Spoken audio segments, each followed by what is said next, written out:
시간 주일 3부 예배로 현장에 나와 예배드리고 또 가정에서 온라인으로 예배드리는 우리 공주 꿈의 교회 모든 성도님들을 주님의 이름으로 사랑하고 축복합니다. 이 시간 우리 모두 자리에 일어나셔서 주님께서 우리에게 친히 가르쳐 주신 주 기도로 함께 기도드리겠습니다. 함께 기도하겠습니다. 하늘에 계신 우리 아버지여, 이름이 거룩히 여김을 받으시오며 나라가 임하시오며 뜻이 하늘에서 이루어진 것 같이 땅에서도 이루어지이다. 오늘 우리에게 일용할 양식을 주시옵고 우리가 우리에게 죄 지은 자를 사하여 준 것 같이 우리 죄를 사하여 주시옵고 우리를 시험에 들게 하지 마시옵고 다만 악에서 구하시옵소서. 나라와 권세와 영광이 아버지께 영원히 있사옵나이다. 아멘. 이 시간 임재 찬양하심으로 주님께 영광 올려드리겠습니다.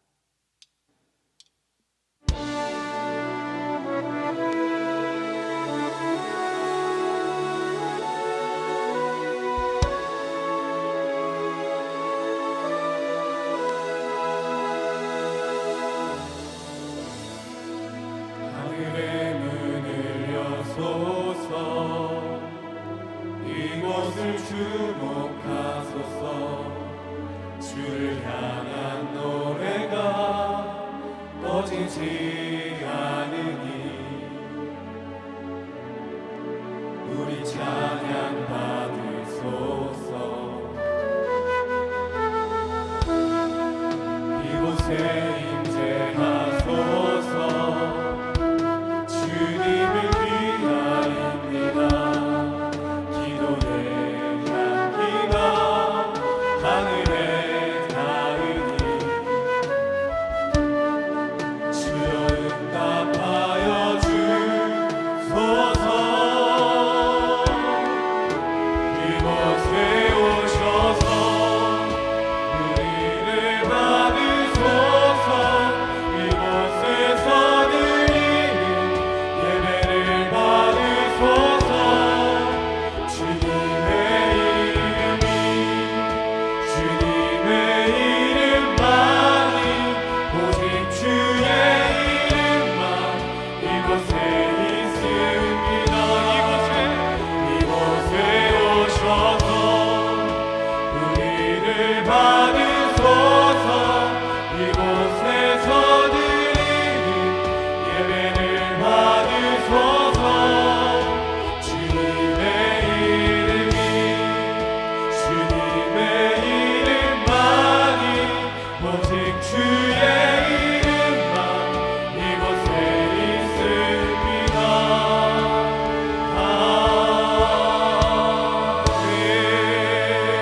아멘. 모두 자리에 앉으시겠습니다.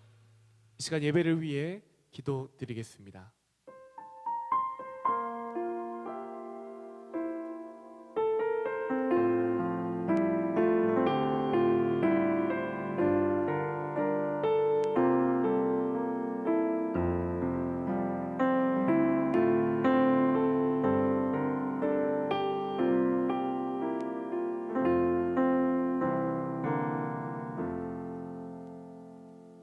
오직 사랑이신 하나님, 오늘도 우리가 이렇게 나와 주님께 예배드리고 찬양할 수 있게 하심을 감사드립니다.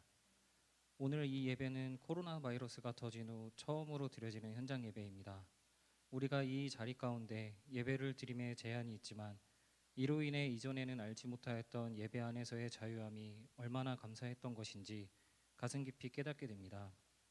함께 모여 찬양과 기도를 하며 서로 밝게 인사하고 한 주의 삶과 신앙을 나누던 공동체의 삶이 너무도 그립습니다. 우리나라 안에서 많은 이들이 헌신하고 봉사하며 이 자리가 있을 수 있었습니다. 수고한 자들과 모든 공동체의 소중함을 잊지 않고 서로를 위해 늘 기억하고 기도할 수 있게 하여 주시옵소서. 또한 한국을 넘어 전 세계의 그리스도인들이 더욱 성숙하고 강한 믿음을 가지고 살아가게 하여 주시고 고난의 연속인 상황에서 행동으로 하나님의 말씀을 드러내는 지혜로운 자들이 되게 하여 주시옵소서. 꿈의 교회를 위하여 늘 기도하는 우리 성도들이 되게 하여 주시옵소서. 바이러스로 예배를 준비함에 있어 더 많은 노력들이 필요합니다. 이로 인해 교회를 위해 섬기고 있는 교역자들과 예배를 위해서 섬기고 있는 각 사역팀들이 지치지 않게 하여 주시고 어려움에 무너지지 않고 더 하나로 뭉쳐 성도들을 섬기고 예수님의 사랑을 나타내게 하여 주시옵소서. 우리의 아픔과 어려움을 모두 하시고 사랑으로 감싸주시는 주님, 저희가 살아가는 순간순간이 기적이며 은혜이고 감사의 제목임을 아는 삶을 살기 원하며 전심으로 주님을 찬양하고 예배할 수 있게 하여 주시옵소서. 특히 이 자리 가운데 경제적인 어려움이 있을 성도분들에게 주님께서 복의 복을 더하여 주시옵소서.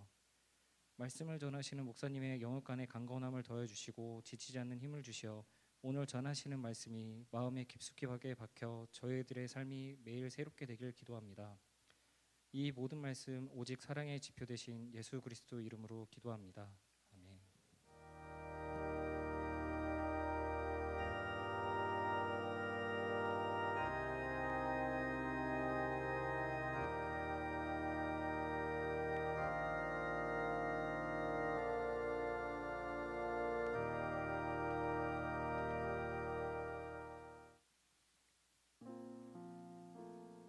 이 시간 예배드리러 나온 우리 모두의 삶 가운데 코로나 같은 시련이 다시 찾아온다 할지라도 그럼에도 내가 주님 뜻대로 살겠습니다, 그 주님만을 따르겠습니다 라는 그 믿음 가지고 우리 함께 이 찬양 고백하겠습니다.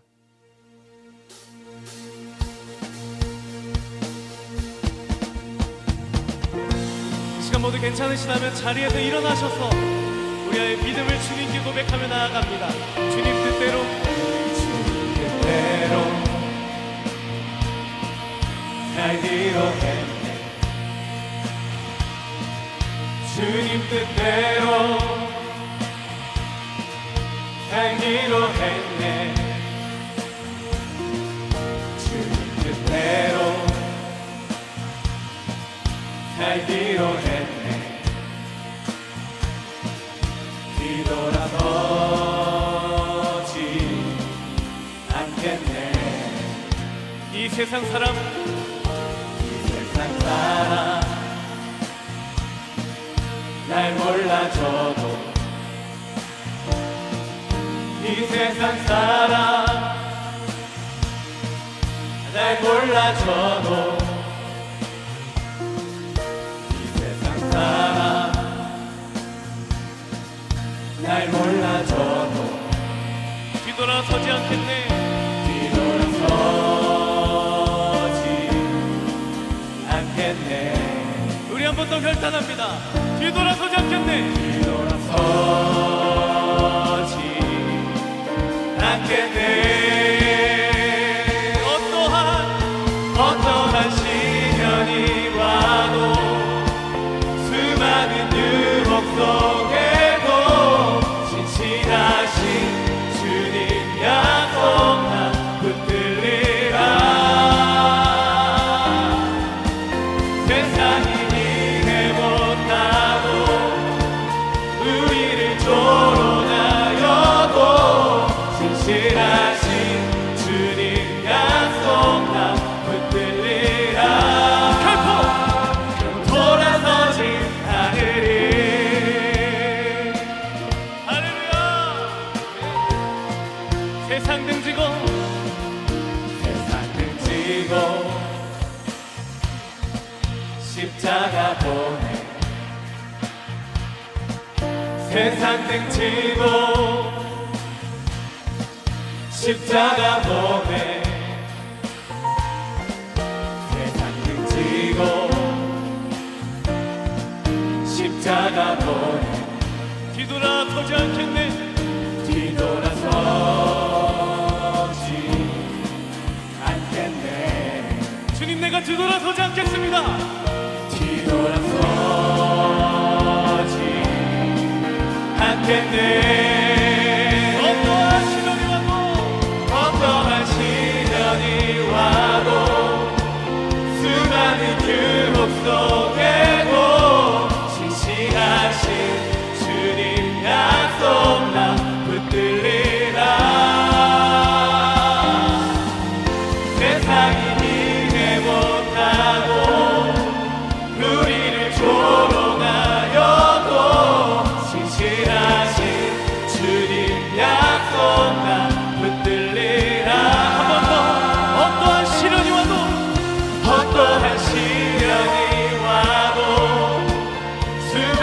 유혹 속에도 진실하신 주님 약속 나 붙들리라.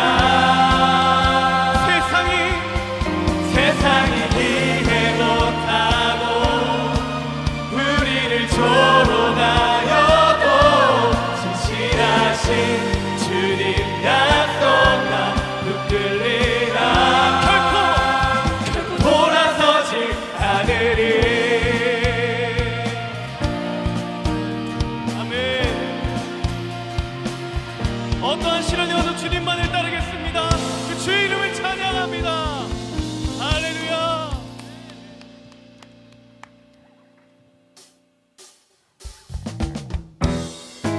주님께서 우리에게 가르쳐 주신 생명의 길을 주와 함께 동행하길 소망하며 우리 함께 기쁨으로 찬양하겠습니다.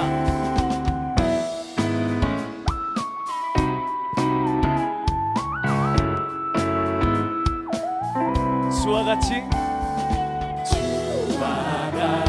길 가는 것 즐거운 일 아닌가. 우리 주님 걸어가신 발자취를 한 번 더 주와 같이 길 가는 것 즐거운 일 아닌가. 우리 주님 걸어가신 발자취를 밟는 한 걸음 한 걸음 주 예수와 함께 날마다 우리는 걷겠네. 아멘. 우리 함께 2절로 고백합니다. 어린아이 같은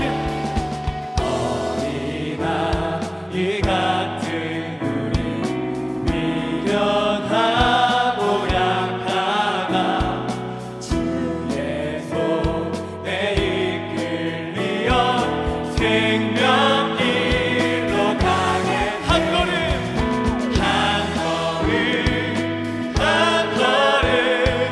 주 예수와 함께 날마다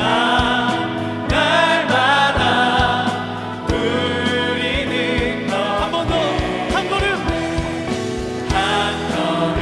아멘.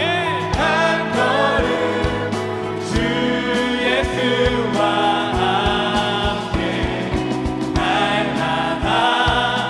날마다 우리는 걷겠네. 정말로 그 길을 따르실 것입니까? 우리 한 번 더 믿음으로 고백합니다. 꽃이 피는 들판이라 험한 골짜기라 주가 인도하는 대로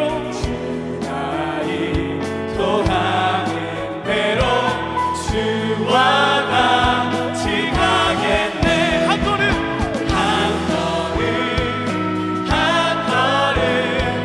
주 예수와 함께 날마다 우리는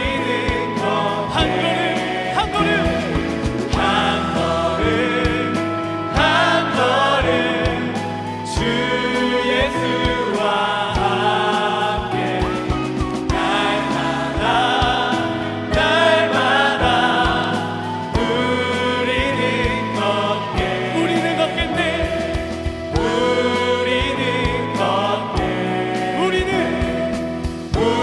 우리는 걷겠네. 우리에게 생명의 길을 열어주신 주의 이름을 찬양합니다.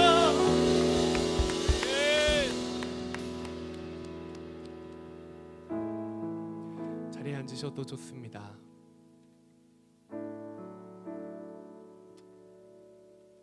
비록 우리의 삶이 멈춰 있는 것 같을지라도, 주저앉을지라도 하나님께서 우리의 삶을 끝까지 책임지시는 줄로 믿습니다. 그 주님과 끝까지 동행하길 소망하며 우리 함께 이 찬양 믿음으로 고백하겠습니다.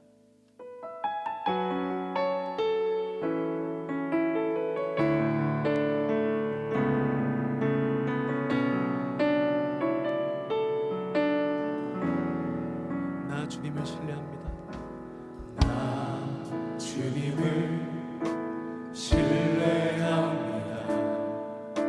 아직 보이지는 않지만 시작하신 주가 끝내 마치실 것을 온전히 나 신뢰합니다.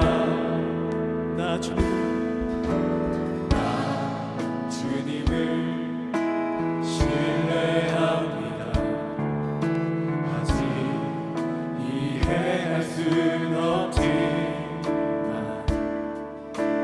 나보다 내 필요를 잘 아시는 주를 여전히 나 신뢰합니다. 주님이 주님 되시기에 나는 두렵지 않습니다. 내 믿음은 결과가 아닌 오직 주께만 있으니 나는 주 신뢰합니다. 나 주님을 신뢰합니다. 주님을 신뢰합니다. 아직 보이지는 않지만 시작하신 주가 끝내 마치실 것을 온전히 나 신뢰합니다. 나 주님을 주님을 신뢰합니다. 아직 이해할 순 없지만 나보다 내 필요를 잘 아시는 그 주님을 여전히 신뢰합니다. 여전히 나 신뢰합니다. 주님이 주님 되시기에 나는 두렵지 않습니다.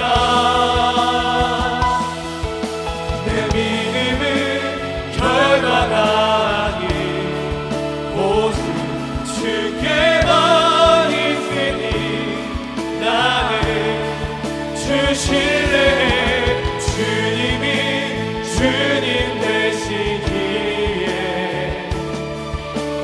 나는 두렵지 않습니다.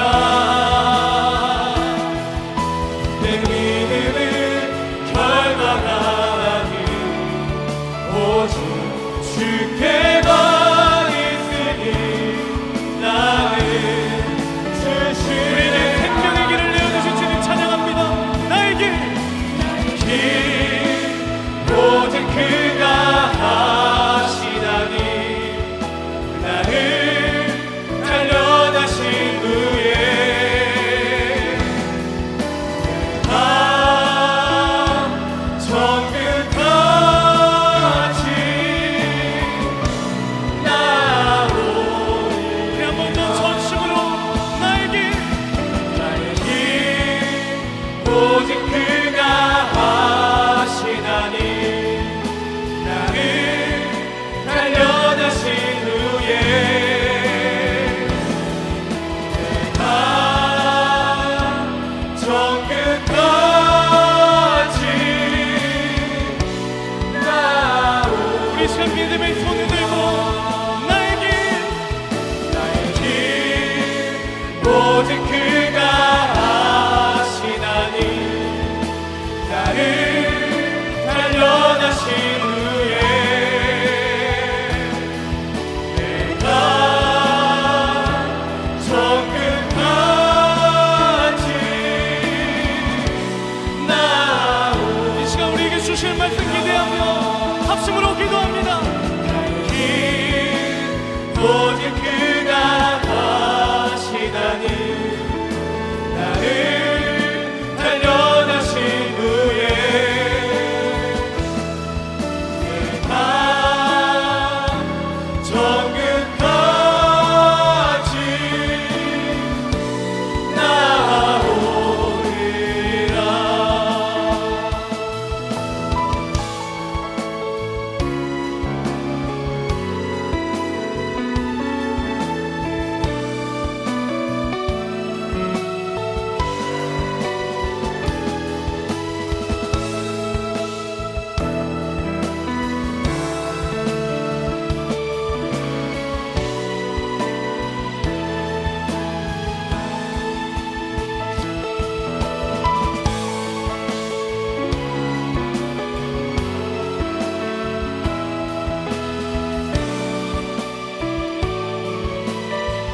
하나님 아버지, 주님의 존전에 와서 하나님을 예배합니다. 하나님을 사랑하는 마음으로 드리는 이 예배를 주께서 홀로 영광받아 주시옵소서. 하나님만이 우리의 가장 가치 있는 분이심을 인정하게 하시고 우리 앞길을 지도하시고 이끄시는 분이 하나님이심을 확인하고 또 다시 한 번 더 주님만을 따르겠다고 다짐하는 시간이 될 수 있도록 도와주옵소서. 오늘도 말씀하여 주시고 그 말씀 따라 살아갈 수 있는 하나님의 자녀가 되기를 소망합니다. 예수 그리스도 이름으로 기도드립니다. 아멘. 현장에 와서 예배 드리시는 여러분 환영합니다. 교회 오니까 좋죠? 또 온라인으로 예배 드리시는 분도 너무너무 반갑습니다. 우리 가까이 있는 분들에게 좀 멀리 있지만 사랑하고 축복합니다. 인사할까요? 사랑하고 축복합니다. 코로나 이후로 우리 꿈의 교회의 모습이 담긴 영상을 하나 준비했는데요. 같이 보시고 말씀 나누도록 하겠습니다.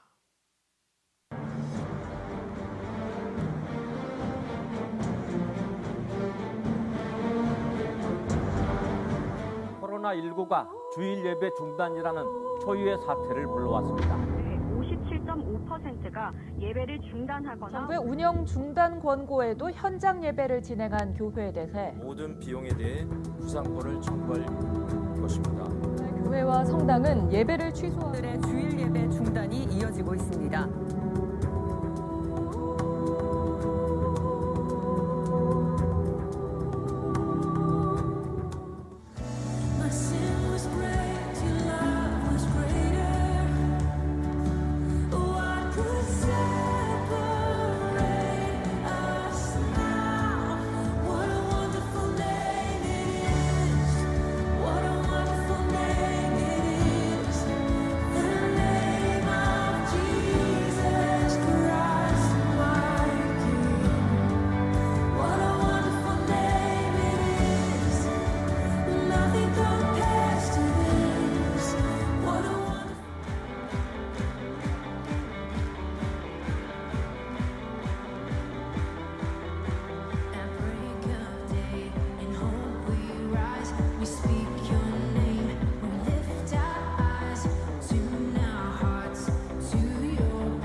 우리 하나님 말씀을 같이 보도록 하겠습니다. 신명기 8장 1절에서 8절 말씀. 신명기 8장 1절에서 8절 말씀인데요. 서로 교독하도록 할 텐데 제가 먼저 읽도록 하겠습니다.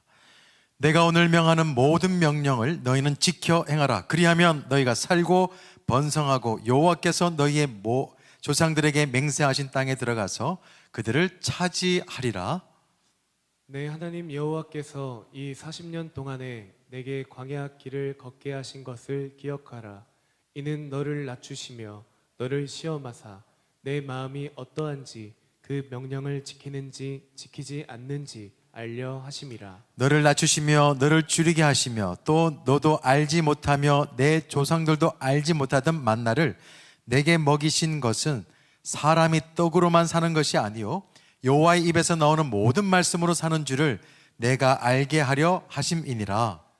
이 40년 동안에 내 의복이 헤어지지 아니하였고 내 발이 부르트지 아니하였느니라. 너는 사람이 그 아들을 징계함 같이 내 하나님 여호와께서 너를 징계하시는 줄 마음에 생각하고 내 하나님 여호와의 명령을 지켜 그의 길을 따라가며 그를 경외할지니라. 내 하나님 여호와께서 너를 아름다운 땅에 이르게 하시나니 그곳은 골짜기든지 산지든지 시내와 분천과 샘이 흐르고 밀과 보리의 소산지요 포도와 무화과와 석류와 감람나무와 꿀의 소산지라. 아멘. 우리 꿈의 교회에서 올해 시작하면서 어떻게 선포하며 시작했습니까? 새로운 축복의 시작이다 이렇게 하면서 선포하며 시작했는데요, 코로나가 터졌습니다. 그래서 예배가 중단되는 것 같고 또 교회에 오지 못해가지고 굉장히 당혹스럽고 또 어떤 분들 또 우리 모두가 마찬가지일 텐데요, 너무너무 속상했습니다. 그렇지만 영상에서 봐왔듯이 꿈의 교회 예배는 멈췄나요? 아니요, 더 열심히 29일의 기도행진을 통해서 더 주님과 가까워지기 위해서 애썼습니다. 오늘부터는 제한된 인원이지만 이렇게 함께 모여서 예배를 시작하게 되었는데요, 오늘부터 다시 시작했으면 좋겠어요. 우리의 생각도 우리의 믿음도 우리 꿈의 교회도 여러분의 가정도 새로운 마음을 가지고 출발할 수 있는 시간이 되기를 소망합니다. 사실 우리가 신앙생활 하는 게 뭐예요? 축복받고 행복하기 위해서 신앙생활 하는 거잖아요. 신앙생활 시작했는데 맨날 괴로운 일만 있으면 어떻게 되겠습니까? 예수 믿고 평안하고 행복하기를 원하는 것이지 고난받기 위해서 믿는 경우는 없습니다. 그런데 안타깝게도 코로나를 지나면서 그리고 우리 지금의 인생을 돌아볼 때 우리 인생이 광야 같다 이렇게 생각되시는 분들이 있을 것입니다. 답답하죠. 괴롭습니다. 앞이 어떻게 될지 모르니까 너무너무 힘들어하시는 우리 성도님들도 봤습니다. 우리는 평화를 원합니다. 행복을 원해요. 축복을 원하지만 우리의 현실은 너무 불안하고 혼란스럽습니다. 대한민국도 앞으로 어떻게 될지 모릅니다. 경제적으로는 마이너스래요. 앞으로 어떤 일이 벌어질지 아무도 모릅니다. 그 가운데서 우리는 어떻게 해야 될까 고민하게 되어지는데, 오늘 본문에 보니까 이스라엘 백성들도 우리와 같은 형편입니다. 하나님을 믿고 출발했어요. 출애굽했습니다. 그렇지만 그들의 삶은 어디예요? 광야의 삶이었습니다. 그것도 무려 40년 동안이라. 탄탄대로로 가나안 땅까지 들어갈 줄 알았는데 그렇지 않았습니다. 오늘 본문의 말씀에 보면 1절 말씀처럼 너희가 살고 번성하고 여호와께서 너희의 조상들에게 맹세하신 땅에 들어가서 그것을 차지하리라 했는데요, 현실은 그렇지 않습니다. 이스라엘 백성들이 광야 땅에서 하나님을 원망합니다. 당연한 것 같아요. 인간적으로는 당연합니다. 그리고 출애굽을 인도했던 모세를 돌로 치죠.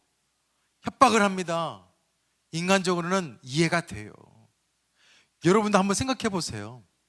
광야에 나왔습니다. 먹을 게 없어요. 마실 물이 없습니다. 엄마, 먹을 물 좀 줘. 아빠, 배고파. 그러면 부모로서 얼마나 참담하겠어요. 그때 다시 돌아가자. 출애굽한 곳에서 이제는 다시 돌아가서 애굽으로 돌아가자. 그러면 종살이지만 그래도 먹고 사는 문제는 해결할 수 있지 않냐. 좀 더 합리적이지 않습니까? 더 지혜로운 것 같지 않아요? 지금의 당장의 문제는 해결할 수 있잖아요. 아무튼 이스라엘 백성들은 어디까지 왔냐? 40년 지나서 우여곡절 끝에 광야 생활 마침표를 끊을 수 있는 약속의 땅 바로 앞에까지 왔어요. 코앞에까지 왔습니다. 그런데 문제가 끝날 줄 알았는데 문제가 더 큰 문제가 있어요. 요단강을 건너면 그냥 가나안 땅을 밟으면 다 끝난 줄 알았는데 그곳에는 아주 큰 민족이 있었어요. 큰 성도 있었습니다. 여리고 성이에요. 그들은 절망하지 않을 수가 없었습니다. 이스라엘 백성들이 그 광야 같은 삶이 계속되어지는 자신의 모습을 보면서 하나님 앞에 아마 큰 배신감을 느꼈을 것입니다. 속이 많이 상했을 거예요. 어떻게 이렇게 할 수 있습니까? 그러면 하나님께서 이스라엘 백성들을 뒤통수를 탁 치신 건가요? 하나님께서 약속하신 그 약속이 이제 이루어지지 않고 하나님께서는 배신한 건가요? 아니에요. 잘 생각해야 할 필요가 있습니다. 광야는요, 이스라엘 백성들이 선택한 결과예요. 출애굽기와 민수기 그리고 신명기를 쭉 보면요, 하나님께서는 이 광야의 삶을 살고 있는 이스라엘 백성들에게 계속해서 말씀하십니다. 그리고 기회를 주시려고 해요. 은혜도 베풀어 주십니다. 뭔가 하나님께서는 하시고 싶은 이야기가 있어요. 교훈이 있습니다. 그래서 오늘 우리는 두 가지 교훈을 배우려고 합니다. 광야의 교훈. 하나는 뭐냐면 힘드니까 축복이에요. 힘드니까 축복이에요. 광야 같은 삶을 이미 경험하신 분들이 계시고 지금도 굉장히 힘드신 분들이 계실 것입니다. 어려워요. 고통스럽습니다. 그렇지만 이스라엘 백성들이 이 광야의 삶을 살게 하신 것은 하나님께서 하신 게 아니에요. 불순종하고 불신했던 이스라엘 백성들이 자초한 결과입니다. 만약에요, 제가 하나님이라고 한다면 이스라엘 백성들 벌써 포기했을 거예요. 그렇지만 하나님께서는 이스라엘 백성들을 광야로 보내면서 그곳이 절망의 장소로 두지 않았습니다. 새로운 축복의 시작으로 관문으로 여시는 것을 볼 수가 있어요. 어떻게 해서라도 이스라엘 백성들을 바꾸고 변화시키려고 하시는 모습이 있습니다. 어디예요? 2절이에요. 우리 2절 말씀을 같이 읽도록 하겠습니다. 천천히요. 시작. 내 하나님 여호와께서 이 40년 동안에 내게 광야길을 걷게 하신 것을 기억하라.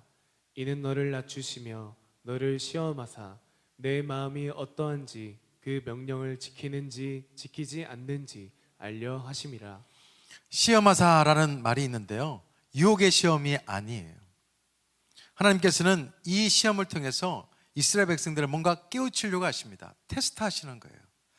하나님을 얼마만큼 의지하고 있는지 테스트 기간이 바로 광야 생활이었습니다. 약속의 땅에 들어가려면요, 꼭 필요한 게 있습니다. 뭔지 아세요? 믿음이에요. 너희들이 믿음이 얼마나 많은지에 대해서 입증할 수 있는 기회를 어디서? 광야에서 다시 한 번 더 주신 거예요. 오직 하나님만이 희망인 것을 믿게 하려고 테스트하신 것입니다. 이스라엘 백성들이 광야의 삶을 걸어가면서 자신들의 고집과 생각들을 내려놓고 오직 하나님만 의지할 수 있도록 하는 훈련이 광야 생활이었어요. 그래서 말씀해 보면 계속 반복되는 것이 있습니다. 낮추시며 라는 단어예요. 낮춘다라는 의미는 고난의 결과로 얻어진 겸손입니다. 광야 생활을 통해서 얻게 되어진 겸손이에요. 이스라엘 백성들이 광야에서 어떻게 살았습니까? 그들의 모습 기억나시나요? 목이 어때요? 굉장히 굳어 있습니다. 목이 고다 있어요. 아주 뻣뻣합니다. 그래서 하나님께서는 이렇게 해서는 약속의 땅에 들어갈 수 없어서 광야의 삶을 통해서 그들의 마음이 부드러워지고 그들의 생각이 하나님의 생각으로 바뀌어질 수 있도록 인도하는 자리가 바로 광야예요. 여러분, 맞아요. 절망의 때가 하나님의 편에서 보면 희망의 때예요. 우리가 벼랑에 떨어져야, 벼랑에 몰려봐야 그때 하나님이 보이잖아요. 아마 하나님을 만난 사람들은 거의 다 내 인생에 가장 힘들었을 때 하나님을 만난 경험이 많을 것입니다. 결국에는 시험하시고 테스트하시고 낮추시는 이 광야의 삶을 하나님의 축복을 담을 수 있는 영적인 그릇을 준비하는 기간임을 믿으시기를 바랍니다. 시편 119편 71절에 이렇게 기록되어 있어요. 고난당하는 것이 내게 뭐라고 말합니까? 유익이래요. 고난은 유익입니다. 고난은 축복이에요. 힘든 것은 축복입니다. 이스라엘 백성들에게 있어서 광야는 굉장히 고통스러운 땅입니다. 그러나 하나님의 편에 봤을 때는 기회의 땅이었어요. 저는 그렇게 생각합니다. 광야는요, 중립적이에요. 누구에게나 다 중립적입니다. 그런데 이것을 어떻게 해석하느냐에 따라서 달라지는 거예요. 하나님께서 원하시는 해석이 있습니다. 이 광야의 삶을 통해서 하나님만 바라보고 하나님만 의지하고 하나님께서 하신 그 말씀 따라 살아가라. 이게 주님께서 주시는 메시지예요. 여러분의 인생이 광야같이 힘드시나요? 힘드니까 축복이에요. 그렇다면 하나님께서는 우리에게 광야가 축복이다라는 것을 어떻게 가르치실까요? 3절 말씀에 기록되어 있습니다. 3절 말씀인데 같이 읽도록 하겠습니다. 시작. 너를 낮추시며 너를 줄이게 하시며 또 너도 알지 못하며 내 조상들도 알지 못하던 만나를 내게 먹이신 것은 사람이 떡으로만 사는 것이 아니요 여호와의 입에서 나오는 모든 말씀으로 사는 줄을 내가 알게 하려 하심이니라. 광야에 있는 이스라엘 백성들에게 먹을 것을 주시는데 그게 만나예요. 히브리는 만두고 영어는 What is this? 이게 뭐야? 이스라엘 백성들은 이게 뭔지도 모르고 하늘에서 내려오는 만나를 먹고 생존할 수가 있었습니다. 하나님께서는 이스라엘 백성들을 낮췄어요. 그리고 배고픔을 경험하게 했습니다. 그러면서 만나를 주시면서 생존하게 하신 것은 뭐냐?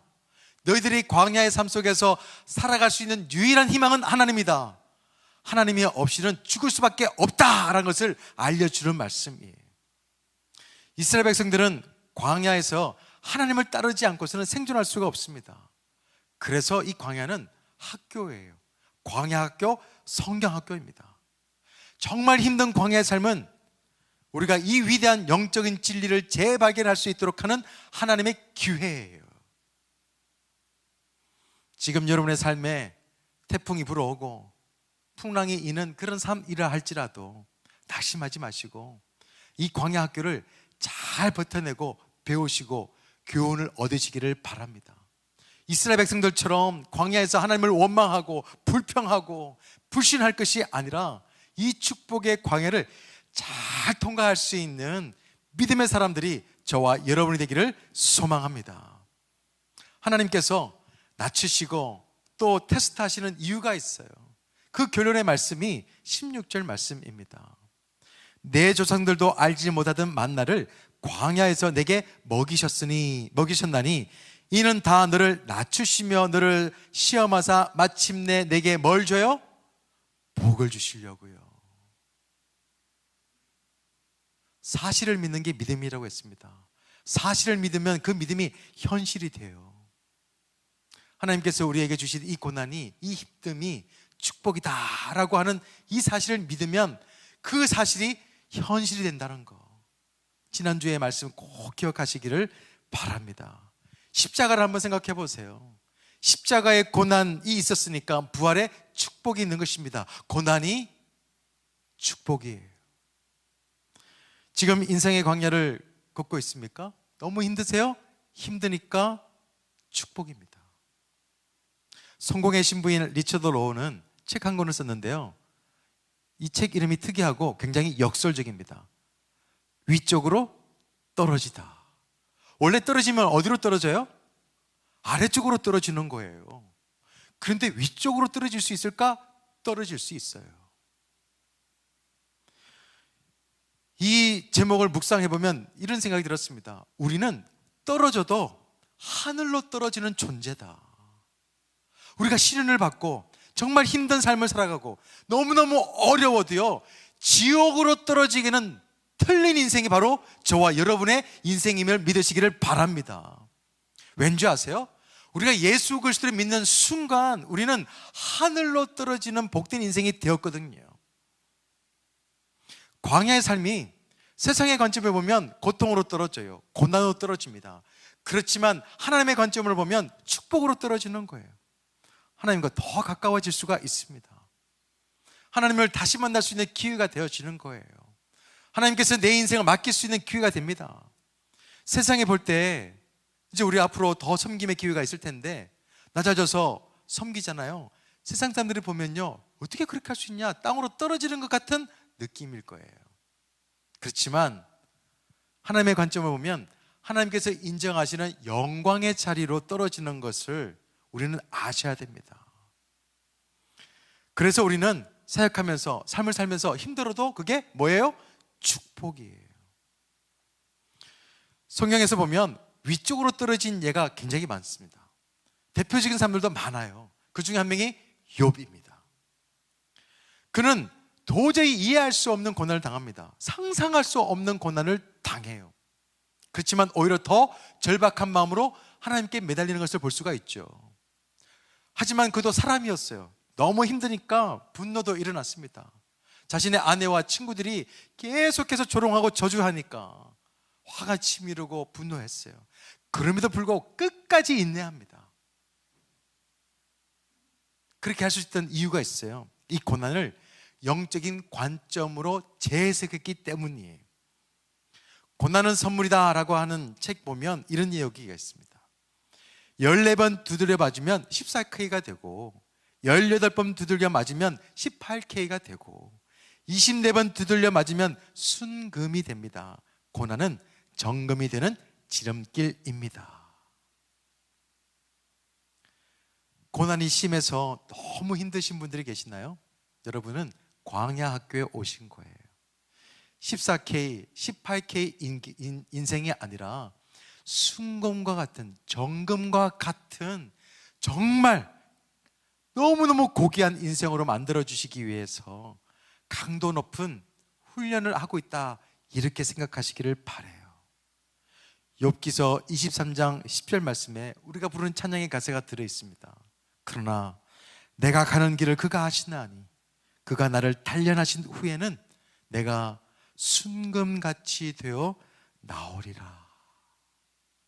사랑하는 꿈의 가족 여러분, 고난의 광야를 걷더라도 낙심하지 마세요. 다른 사람들이 나를 향해서 지적질하고 인정하지 않다 하더라도, 인정하더라도 분노하지 마세요. 괜찮아요. 힘드니까 축복이기 때문이에요. 지금은 우리가 광야의 길을 걷지만 내일은 축복의 땅에 있을 것이라고 믿고 믿음의 삶을 살아낼 수 있는 저와 여러분이 되시기를 소망합니다. 또 한 가지 광야를 통해서 배울 수 있는 것이 있습니다. 두 번째는 아프니까 뭐예요? 사랑이에요. 아프니까 사랑입니다. 5절 말씀 같이 읽도록 합니다. 시작. 너는 사람이 그 아들을 징계함 같이 내 하나님 여호와께서 너를 징계하시는 줄 마음에 생각하고 내 하나님 여호와의 명령을 지켜 그의 길을 따라가며 그를 경외할지니라. 이스라엘 백성들에게 있어서 광야는 하나님의 징계인가요? 아니잖아요. 불순종으로 인하여서 약속의 땅에 들어가지 못한 것입니다. 그들의 선택의 결과예요. 이미 말씀드렸습니다. 그런데도 이스라엘 백성들은 광야에서 너무 힘드니까 누구를 원망해요? 하나님을 원망합니다. 눈에 보이는 모세를 괴롭게 했어요. 분노케 했습니다. 그렇지만 이 광야는 하나님의 사랑입니다. 하나님의 사랑이 이 광야 가운데 철철 넘쳐 흘러요. 우리의 인생 가운데도 보면 광야 같을지라도 아니 더 힘들잖아요. 그러면 하나님의 사랑을 더 확실하게, 더욱더 진하게 맛볼 수가 있습니다. 자녀들을 사랑하기 때문에 부모님들은 사랑의 매를 들 때가 있습니다.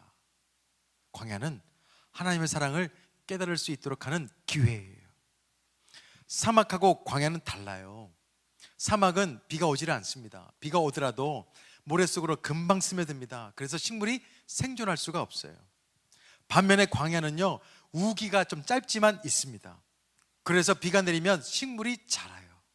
하나님께서는 이스라엘 백성들을 사막으로 내모신 게 아니에요. 광야로 이끄셨습니다. 죽이려고 보낸 게 아니에요. 그곳에서 교훈하시기 위해서 광야로 이끌어 주신 거예요. 사막에서는 사람이 살 수가 없습니다. 그렇지만 광야에서는요, 물과 식량이 조달되기만 하면 살 수가 있어요. 하나님께서는 이 광야에서 이스라엘 백성들, 그들에게 물을 주시죠. 만나를 주십니다. 불기둥과 구름기둥으로 인도해 주셨어요. 그래서 이스라엘 백성들은 이 광야의 삶을 통해서 꼭 알아야 될 게 있습니다. 바로 하나님의 은혜가 아니면 우리는 아무것도 아니다라는 것을 이스라엘 백성들 깨달았어야 됩니다. 우리도 마찬가지예요. 어려운 가운데서 깨달아야 될 것, 우리가 할 수 없는 영역 속에 빠져 있을 때 반드시 해야 될 것이 있습니다. 주님밖에 없습니다. 주 없이 살 수 없습니다. 이 고백이 여러분과 저의 고백이 되어야 됩니다. 본문에 보면 징계란 단어가 나옵니다. 처벌하다 이런 뜻이 아닙니다. 훈련하다, 교훈하다 이런 이야기입니다. 광야는 이스라엘 백성들이 좀 깨달아라 이런 의미가 있습니다. 징계하신 것은 좀 똑바로 알아라. 니들이 알고 있는 그거 틀린 거다. 바르지 않는 것이다. 주님께 다시 돌아올 것을 하나님께서 말씀하시는 장소가 바로 광야예요. 저는 여기서 이런 것을 깨달았습니다. 그래서 아프니까 사랑이다. 하나님께서 우리를 사랑하시기 때문에 때로는 징계하시는 거예요. 자녀이기 때문에 징계합니다. 자녀가 아니면요, 방치해요. 내버려 둡니다. 광야의 삶이 너무 아프지만 하나님께서 광야로 내보내시는 것은 하나님의 사랑이다. 이렇게 깨달을 수 있는 지혜가 있기를 소망합니다.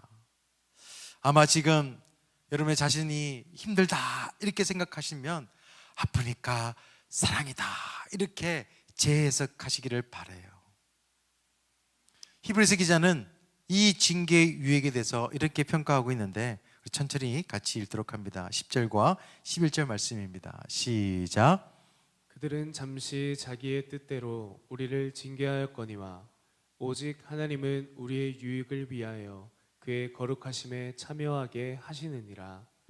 무릇 징계가 당시에는 즐거워 보이지 않고 슬퍼 보이나 후에 그로 말미암아 연단받은 자들은 의와 평강의 열매를 맺느니라. 아멘. 하나님께서도 아프실 때가 있죠. 가장 아파하셨을 때가 언제 하면 예수 그리스도를 이 땅에 보내시고 십자가에 못 박혀 죽이실 때예요. 그 아픔이 사랑이었어요. 하나님을 믿고 다시 한 번 더 우리는 주의 길을 걷고자 결심했으면 좋겠습니다. 주님의 사랑을 깨닫고 다시 한 번 더 주님만을 섬기겠다라고 결단할 수 있는 시간이 지금이 되었으면 좋겠어요. 다윗은 자신의 경험, 정말 어려운 시간들을 많이 보냈잖아요. 그러면서 이런 고백을 합니다. 119편 67절인데 고난 당하기 전에는 내가 그릇 행하였더니 이제는 주의 말씀을 지키나이다. 하나님 없이 실수할 때가 있었는데 그때를 생각해 보니 내가 그릇 행하였다. 고통 당하기 전에는 그릇 당했지만 고통을 통해서 내가 깨닫게 되었다. 광야에서의 우리 눈물이요, 우리를 자라게 합니다. 광야에서 우리의 아픔이요, 우리를 더 단단하게 한다는 사실을 잊지 마시기를 바라요. 저는 이번 코로나가 교회적으로는 굉장히 어려운 시간이었습니다. 어떻게 우리가 123년, 4년의 역사를 갖고 있는데요, 정말 쉬지 않고 왔어요. 예배를 쉰 적이 없습니다. 교회 안 온 적이 없어요. 폐교회 3번도 잘 이겨냈어요. 그렇지만 이 몇 주간의 기간 동안 모든 것이 다 멈춘 것 같았어요. 그래, 멈추지 말자라고 하면서 29일의 기도의 행진을 했고 매번마다 최선을 다해서 예배를 했습니다. 우리 많은 성도님들도 어떻게 해서라도 하나님께서 지금 베푸르신 유튜브와 다양한 기기를 통해서 하나님을 예배할 수 있도록 이렇게 인도하신 것을 알고 열심히 준비하면서 예배했어요. 그렇지만 한국 교회는 굉장히 힘든 상황입니다. 그냥 힘들다라고 끝나면 안 돼요. 교훈을 받아야 됩니다. 교회도 광야 같은 시간을 지금 몇 주 보냈습니다. 그냥 보낼 수는 없어요. 교훈을 깨달을 수 있어야 됩니다. 이 코로나 덕분에 교회의 본질이 정말 중요하구나. 우리 교회에서 교회의 본질이 뭐라고 했습니까? 공동체예요. 목장이 얼마나 소중한지, 함께 모이는 것이 얼마나 귀중한지를 깨달아야 됩니다. 예배의 본질도 깨달아야 돼요. 예배 본질이 무엇입니까? 이 예배당 안에서만 예배하는 게 중요하냐? 아니에요. 이보다 더 중요한 게 있습니다. 예배당 밖에서 예배하는 것입니다. 코로나를 겪으면서 이 한국교회가 얼마나 세상 사람들에게 지탄이 되고 있는지 여러분께서는 아셨을 것입니다. 다시 한 번 더 결단해야 돼요. 우리의 가운데 거룩성이 없기 때문입니다.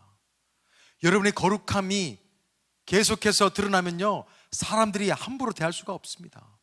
우리 꿈의 교회가 거룩함으로 충만하게 되어지면 그 누구도 우리에 대해서 함부로 말 못합니다. 하나님을 잘 믿으십시오. 대충 믿으면 욕먹습니다.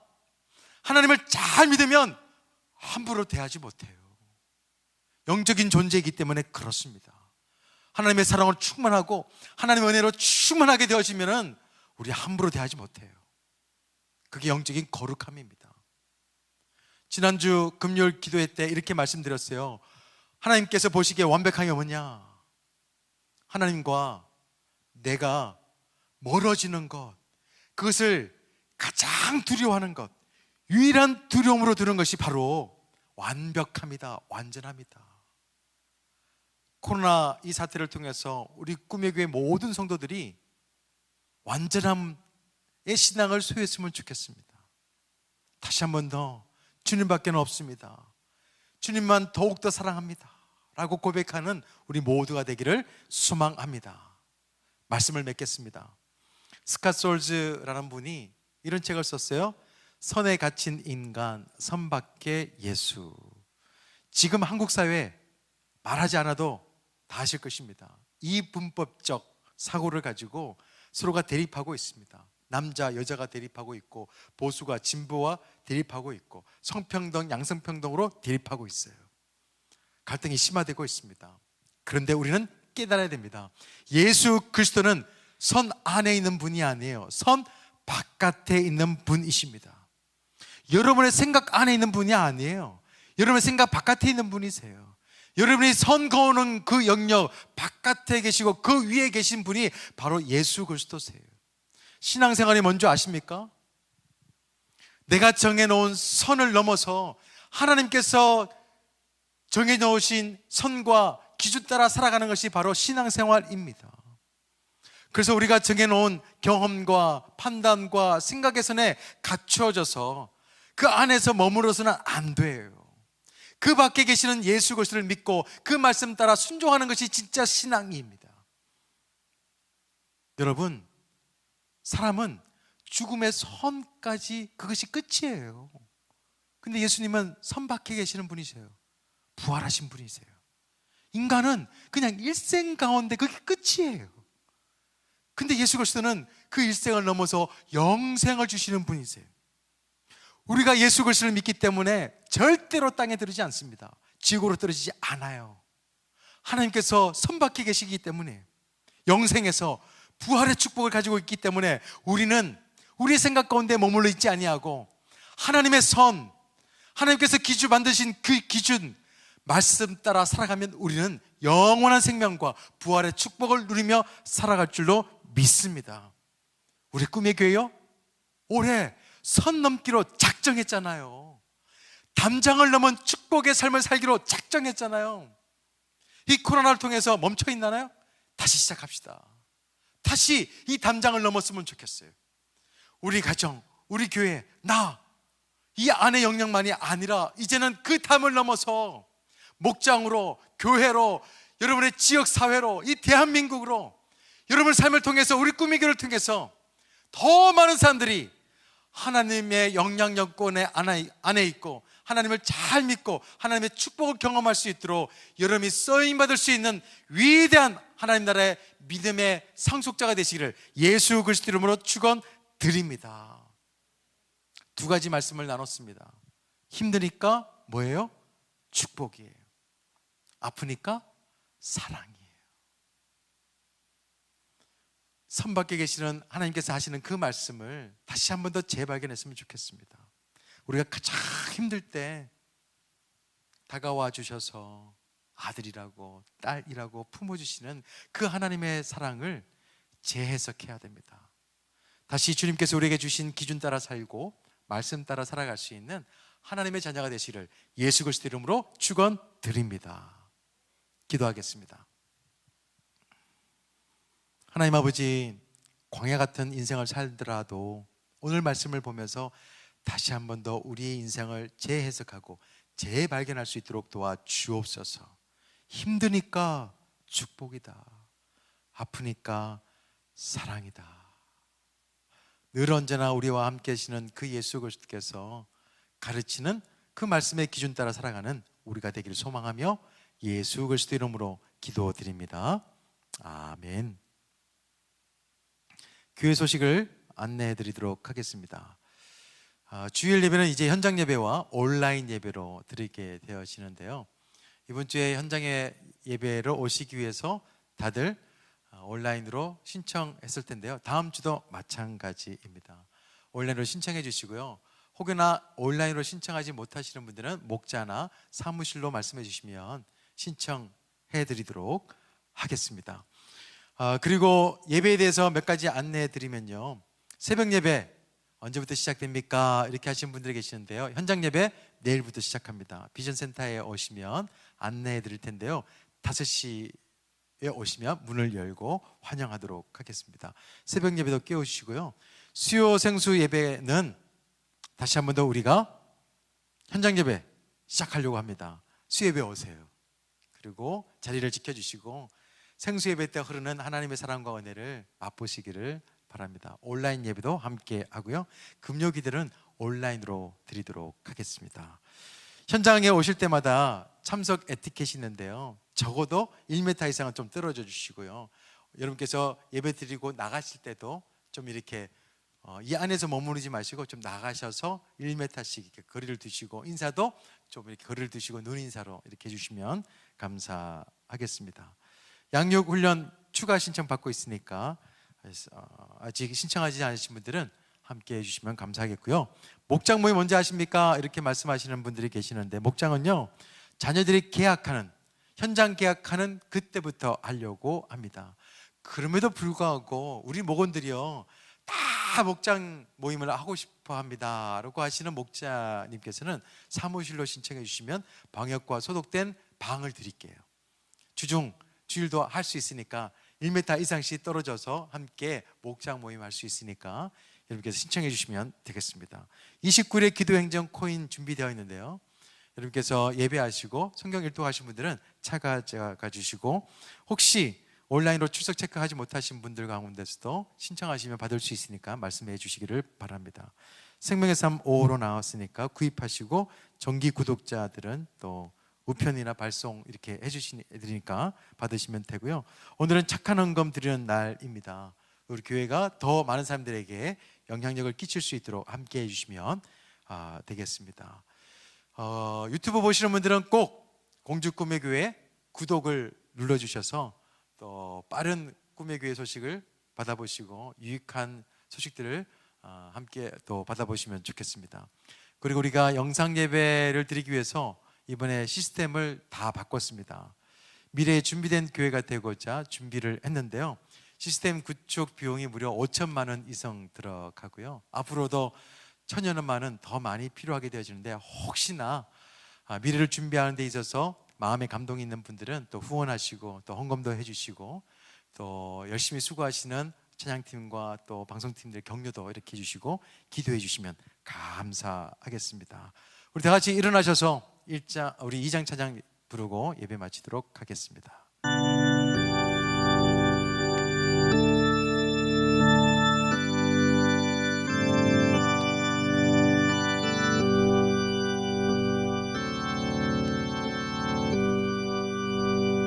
찬양 성부 성자 성령 성삼위일체께 영원 무궁한 영광을 돌리세 영광을 돌리세 아멘. 이제는 우리 주 예수 그리스도의 은혜와 하나님 아버지의 크신 사랑과 성령님의 감화감동 위로 충만하심이 오늘 말씀을 듣고 힘듦을 축복으로 아픔을 사랑으로 여기며 살아가는 또 그렇게 소망하는 하나님의 자녀들 머리 위에 그리고 주님 앞에 빈손으로 오지 아니하고 각종 예물을 드린 손길과 자녀와 사업과 직장과 가정 위에 그리고 코로나로 인하여서 아파하는 성도님들과 이 나라와 민족 위에 지금부터 영원토록 함께 없으길 간절히 축원드리옵나이다. 아멘.